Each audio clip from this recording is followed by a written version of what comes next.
coaches landed at Ramstein Air Force Base in Germany for the first stop on the trip. It was a long flight through the night and now morning in Germany. Body clocks were getting adjusted. Good morning, welcome to Ramstein. Thank you very much. There you go, sir. How are you? It was good. It was real good. Better than expected. The itinerary did not allow for a lot of time on the ground in Germany. There was one specific destination, and it was a short bus ride away. Even though it was the first stop, it may have been the most meaningful of the entire trip. So what you'll see here at Landstuhl Regional Medical Center is a team of Army, Navy, Air Force, U.S. civilians and German civilians taking care of nothing but the nation's finest as they're being taken care of here at Landstuhl. The coaches were first taken to the intensive care unit.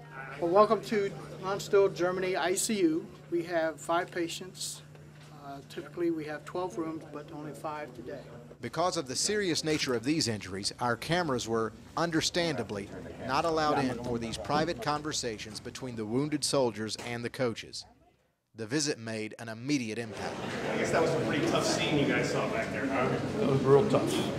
Walked in, first guy, intensive care in Germany, just got blown up by a roadside bomb, had his leg amputated right above the right knee, and he had the most positive frame of mind that you could ever have. I mean, it was almost unbelievable. He was just 2 or 3 days out from the accident, and he was feeling like, you know what, this job's important. There's casualties in a war, and I think he was thankful it wasn't any worse than what it was, and he gave me a lot of encouragement. The coaches then left the intensive care unit to go speak with others recovering from injuries. Once you rehab, you going back to the States, or you going back here, do you know? I'm really not sure, sir. It all depends on how the rehab goes. Okay. Rickton Tuberville met a man from Anniston, Alabama.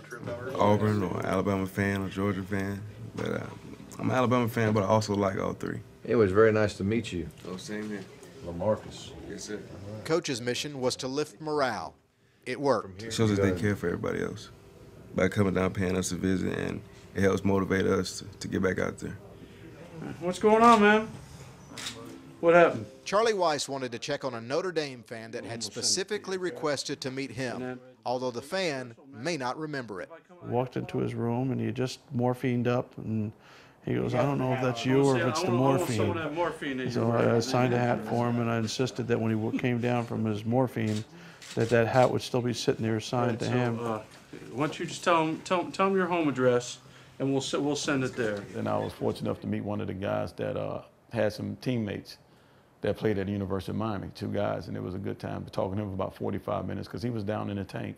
And we started talking about the teammates that he had in high school, and now they're attending the University of Miami. That was a great experience for me to see him pick up, just talking about his teammates and how they were doing. Some of the experiences from this trip can be used in coaching. It's all about perspective. Go through a college football season, you have your ups and downs, and you know, a lot of times you get a kid that's complaining, or you know, hey, this didn't go just the way you wanted to go. You know what? In the big scheme of things, it's not all that big a deal. You know, there's a lot of people working a lot harder. These people are putting their lives on the line. You know, stop the whining, let's go. The coaches could have stayed all day at the hospital, but this was just the first leg of a very long trip. There was much more ahead in the Persian Gulf. Thank you for what you're doing. Thank you for where you're going next and taking care of everybody.